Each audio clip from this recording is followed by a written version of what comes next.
man might buy or sell, save he that had the mark, or the name of the beast, or the number of his name. The critical switch would be the introduction of those digital IDs and central bank financial control. A world of zero trust. Zero trust is based on a simple principle. Never trust, always verify. Zero trust is a protocol that is implemented by cybersecurity companies.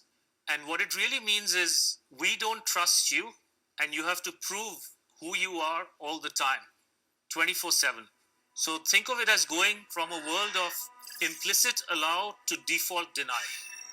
In tomorrow's world, once zero trust is implemented in, say, retail, everything will be behind plexiglass doors with a 3D camera, and it'll only be unlocked through your digital identity and facial recognition if you have the available carbon credits in your digital currency.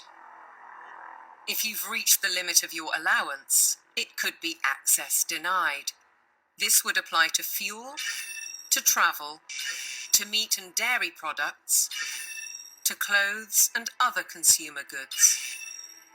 Because everything in life could be valued by its carbon footprint. Even access to the internet could be denied. So the new world of zero trust is really a world of locks. It's like an inverted prison. You are supposedly free to roam about, but everything you want to access is behind lock and key.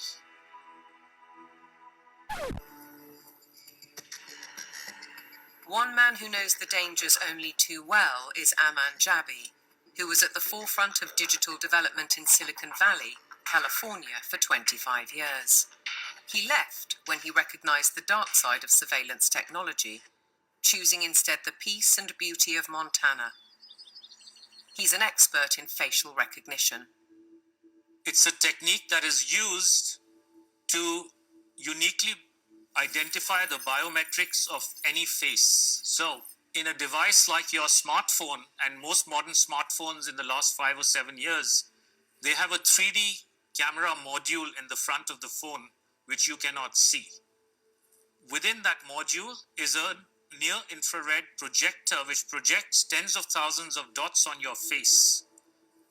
Those dots are then distorted based on the contours and the features of your face, and there's a near-infrared camera then takes a picture of that distortion, captures it, and then reverse engineers the exact profile of your face. In the longer term, facial recognition will be used to unlock your digital identity, which is going to be a tool of control for the agendas that are coming down the pipeline. Elements of that control are already with us. Alexa, good morning. Good morning. You are never alone in your home, and this is why. All your devices at home and all smart appliances, they are all connected on a wireless network. Many of these devices will have cameras, many will have microphones, and so they are monitoring everything all the time. Your smart appliances are communicating with the smart meter and sending it real-time usage data. If there's a Ring camera also in your home, a mesh network is formed, and all your devices are being tracked within the home, its location, its usage, and all the data is going to Amazon servers. When you leave your home, all modern vehicles are connected to the internet, so your automobile is being tracked all the time. When you're going under a string of smart LED poles and smart LED lights on the highway and in the streets of your towns and cities, those form a wireless network and are tracking your vehicle. They are tracking all the devices on you, from smartphones to smartwatches when you're walking on the streets. So data is being collected 24/7 continuously on every human being whenever you are within these wireless networks. And it's obviously not good for health also because of all the electromagnetic radiation. In the long term, the plan is to pretty much lock up humanity in smart cities, which is kind of a superset of a 15-minute city.